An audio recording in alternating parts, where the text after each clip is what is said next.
ಮಧುಗಿರಿಯಲ್ಲಿ ಬೃಹತ್ ಉದ್ಯೋಗ ಮೇಳ ಆಯೋಜನೆ.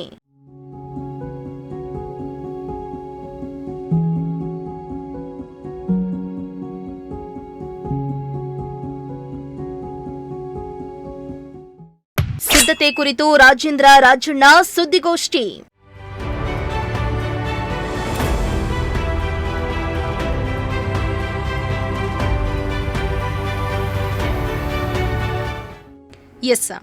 ಏಪ್ರಿಲ್ 15 ಬುಧವಾರದಂದು ಮಾಜಿ ಸಚಿವ ಶಾಸಕ ಕೆಎನ್ ರಾಜಣ್ಣ ಅವರ ಹುಟ್ಟುಹಬ್ಬದ ಪ್ರಯುಕ್ತ ಮಧುಗಿರಿ ಸರ್ಕಾರಿ ಪ್ರಥಮ ದರ್ಜೆ ಕಾಲೇಜು ಆವರಣದಲ್ಲಿ ಜಿಲ್ಲಾ ಮಟ್ಟದ ಬೃಹತ್ ಉದ್ಯೋಗ ಮೇಳವನ್ನು ಆಯೋಜಿಸಲಾಗಿದ್ದು, ಉದ್ಯೋಗ ಮೇಳದ ಸಿದ್ಧತೆ ಕುರಿತು ಎಂಎಲ್ಸಿ ರಾಜೇಂದ್ರ ರಾಜಣ್ಣ ಅವರು ಪ್ರವಾಸಿ ಮಂದಿರದಲ್ಲಿ ಸುದ್ದಿಗೋಷ್ಠಿಯನ್ನ ನಡೆಸಿದರು.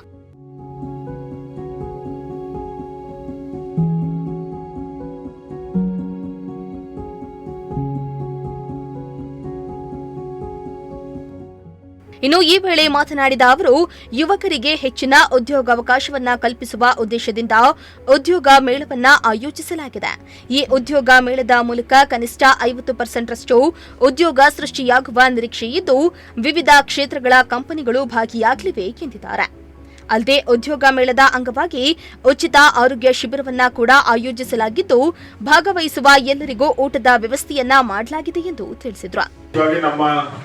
ಮಧುಗಿರಿ ತಾಲೂಕು ಅಂತ ನಿಮ್ಗೆ ಗೊತ್ತಿದೆ, ಬರಪೀಡಿತ ಬಯಲುಸೀಮೆ ಜಾಗ ಇದೆ.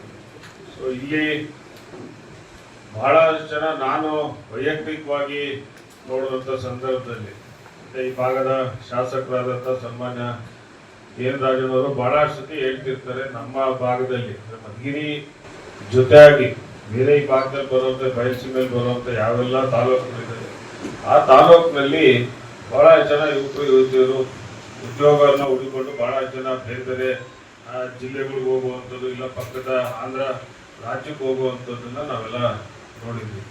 ಸೊ ಆ ಒಂದು ದೃಷ್ಟಿ ಇಟ್ಕೊಂಡು ಒಂದು ಏನಾದ್ರು ಒಂದು ಯುವಕರಿಗೆ ಓದಿರುವಂಥ ವಿದ್ಯಾವಂತರಿಗೆ ಅನುಕೂಲ ಆಗಬೇಕು ಅಂತೇಳಿ ನಮ್ಮ ಮಧುಗಿರಿಯಲ್ಲಿ, ಯಾಕಂದರೆ ನನಗೆ ಗೊತ್ತಿರೋ ಹಾಗೆ ಒಂದು 2-3 ದಿನ ಉದ್ಯೋಗ ಮೇಳ ಆಗಿದ್ದೆ. ಅದು ಬಹಳ ಜನ ಕಂಪ್ನಿಗಳು, ಒಂದು 4-5 ಕಂಪ್ನಿಗಳು ಬಂದು ಆಗಿರೋವಂಥ ಬಿಟ್ಟರೆ, ಈ ಒಂದು ಜಿಲ್ಲಾ ಮಟ್ಟದ ಮಧುಗಿರಿ ತಾಲೂಕಿನಲ್ಲಿ ಏನೇ ಒಂದು ಬೃಹತ್ತಾದಂಥ ಉದ್ಯೋಗ ಮೇಳವನ್ನು ನಾವು ಆಯೋಜನೆ ಮಾಡಿದ್ವಿ. ಈ ಒಂದು ಉದ್ಯೋಗ ಮೇಳಕ್ಕೆ ನಾವು ಹೇಳಬೇಕು ಅಂತ ಹೇಳಿದ್ರೆ, ಪ್ರತಿಷ್ಠಿತ ಕಂಪ್ನಿಗಳು ಇಡೀ ರಾಜ್ಯದಲ್ಲಿ ಬೆಂಗಳೂರು ಜೊತೆಯಾಗಿ ಕಾಬಸ್ಪೇಟೆ, ತುಮಕೂರು, ಹೊಸನ ನರಸಾಪುರ, ಸೊ ದೇವನಹಳ್ಳಿ, ಸೊ ಹೀಗೆ ಯಾವೆಲ್ಲ ಪ್ರತಿಷ್ಠಿತ ಕಂಪ್ನಿಗಳು ಒಂದು ಮಧುಗಿರಿಗೆ ಇದೇ ತಿಂಗಳು 15ನೇ ತಾರೀಕು 13ನೇ ತಾರೀಕು ನಿಮ್ಗೆಲ್ಲ ಗೊತ್ತಿರೋ ಹಾಗೆ ಸನ್ಮಾನ್ಯ ಕೆಎನ್ ರಾಜಣ್ಣನವರ ಹುಟ್ಟುಹಬ್ಬ ಇದೆ. ಆ ಹುಟ್ಟುಹಬ್ಬದ ಪ್ರಯುಕ್ತವಾಗಿ ನಾವು ಇವತ್ತು 15ನೇ ತಾರೀಕು, ಯಾಕಂದ್ರೆ 14ನೇ ತಾರೀಕು ಅಂಬೇಡ್ಕರ್ ಜಯಂತಿ ಇರೋದ್ರಿಂದ 15ನೇ ತಾರೀಕು ಮಧುಗಿರಿ ತಾಲೂಕಿನಲ್ಲಿ ನಮ್ಮ ಫಸ್ಟ್ ಏಡ್ ಡಿಗ್ರಿ ಕಾಲೇಜ್ ಏನಿದೆ ಆ ಒಂದು ಕಾಲೇಜಿನಲ್ಲಿ ಈ ಒಂದು ಉದ್ಯೋಗ ಮೇಳವನ್ನು ಆಯೋಜನೆ ಮಾಡಿರುವಂಥದ್ದು.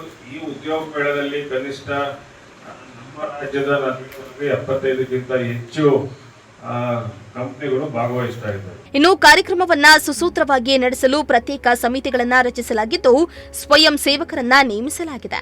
ಅಲ್ಲದೆ ಮೇಳದಲ್ಲಿ ಭಾಗವಹಿಸುವ ಅಭ್ಯರ್ಥಿಗಳು ಹಾಗೂ ಕಂಪನಿಗಳಿಗೆ ಅನುಕೂಲವಾಗುವಂತೆ ಸುಮಾರು 15 ಕೊಠಡಿಗಳನ್ನ ಸಿದ್ಧಪಡಿಸಲಾಗಿದ್ದು, ಈ ಉದ್ಯೋಗ ಮೇಳವನ್ನ ಕೆಎನ್ ರಾಜಣ್ಣ ಉದ್ಘಾಟಿಸಲಿದ್ದಾರೆ ಎಂದಿದ್ದಾರೆ.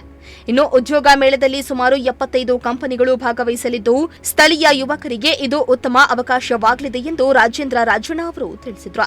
ಕಾರ್ಯಕ್ರಮವನ್ನ ಈ ಭಾಗದ ಶಾಸಕರಾದಂತಹ ಸನ್ಮಾನ್ಯ ಕೆಎನ್ ರಾಜಣ್ಣವರು ಬೆಳಿಗ್ಗೆ 9 ಗಂಟೆಗೆ ಉದ್ಘಾಟನೆ ಮಾಡ್ತಾರೆ. 9:30ಗೆ ಮೇಳ ಸ್ಟಾರ್ಟ್ ಆಗೋದ್ರಿಂದ ಏನು ಹೆಚ್ಚು ದೊಡ್ಡ ಕಾರ್ಯಕ್ರಮ ಇರೋದಿಲ್ಲ. ಸಿಂಪಲ್ ಆಗಿ ಈ ಭಾಗದ ಶಾಸಕರಾದಂತಹ ಸನ್ಮಾನ್ಯ ಕೆಎನ್ ರಾಜಣ್ಣವರು ಉದ್ಘಾಟನೆ ಮಾಡ್ತಾರೆ. ತದನಂತರ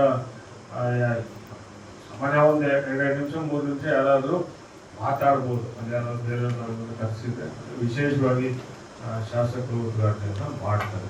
ಅದರಿಂದ ನಾನು ಇಲ್ಲಿರುವಂಥ ಅಧಿಕಾರಿಗಳಿಗಿರ್ಬೋದು, ಮತ್ತು ಯಾರೆಲ್ಲ ನಾನು ನಾವೆಲ್ಲ ಸೇರಿ ಕಮಿಟಿಗಳು ಮಾಡಿದ್ದೀವಿ, ಅವ್ರಿಗೆಲ್ಲರಿಗೂ ಈ ಕಾರ್ಯಕ್ರಮ ಯಶಸ್ವಿಗೊಳಿಸ್ಬೇಕು ಅಂತ ನಾನು ನಿಮ್ಮ ಮುಖಾಂತರ ಅವನ್ನೆಲ್ಲ ವಿನಂತಿಯನ್ನು ಮಾಡಿಕೊಂಡು, ಮತ್ತು ನಿಮ್ಮ ಸಹಕಾರವೂ ಇರಲಿ. ಭಾಳ ಜನ ತುಮಕೂರಿನಿಂದ ಬಂದಿದ್ದೀವಿ, ಪತ್ರಿಕಾ ಮಿತ್ರರು ಬಂದು ಏನೆಲ್ಲ ಆಗ್ತಾ ಇದೆ ಅಂತ ಸಣ್ಣ ಪುಟ್ಟದ್ದು ಸಲಹೆಗಳಿದ್ರೆ ಆ ಸಲಹೆಗಳನ್ನ ನೀವು ಕೊಟ್ಟರೆ ಬಹಳಷ್ಟು ಒಳ್ಳೆಯದು ಅಂತ ನಾನು ನಿಮ್ಮನ್ನ ವಿನಂತಿಯನ್ನ ಮಾಡ್ತೀನಿ. ಭಾರತದಲ್ಲಿ ಯಾರಿಗೂ ಅನನುಕೂಲ ಆಗೋ ರೀತಿಯಲ್ಲಿ ಮಾಡುವಂಥದ್ದು ವಿಶೇಷವಾಗಿ ಸನ್ಮಾನ್ಯ ಕೆ ಎನ್ ರಾಜಣ್ಣವರ ಹುಟ್ಟುಹಬ್ಬದ ಪ್ರಯುಕ್ತ. ಹುಟ್ಟುಹಬ್ಬ 13ನೇ ತಾರೀಕು ಇರುತ್ತೆ, ನಿಮ್ಗೆ ವಿಶೇಷವಾಗಿ ಹೇಳಿದಾಗ. ಸೊ 14ನೇ ತಾರೀಕು ಅಂಬೇಡ್ಕರ್ ಜಯಂತಿ ಇರೋದ್ರಿಂದ 15ನೇ ತಾರೀಕು ಈ ಒಂದು ಉದ್ಯೋಗ ಮೇಳವನ್ನ ಅವರ ಹುಟ್ಟುಹಬ್ಬದ ಪ್ರಯುಕ್ತವಾಗಿ ಮಾಡ್ತಾ ಇರೋದು. ಇನ್ನು ಸುದ್ದಿಗೋಷ್ಠಿಯಲ್ಲಿ ಮಧುಗಿರಿ ಉಪವಿಭಾಗಾಧಿಕಾರಿ ಗೊಟ್ಟೂರು ಶಿವಪ್ಪ ಸೇರಿದಂತೆ ಹಲವು ಅಧಿಕಾರಿಗಳು ಹಾಗೂ ಕಾರ್ಯಕರ್ತರು ಹಾಜರಿದ್ದರು. ಸಿರಾಜ್ ಅಹಮದ್, ಪ್ರಜಾಶಕ್ತಿ ಟಿವಿ, ಮಧುಗಿರಿ.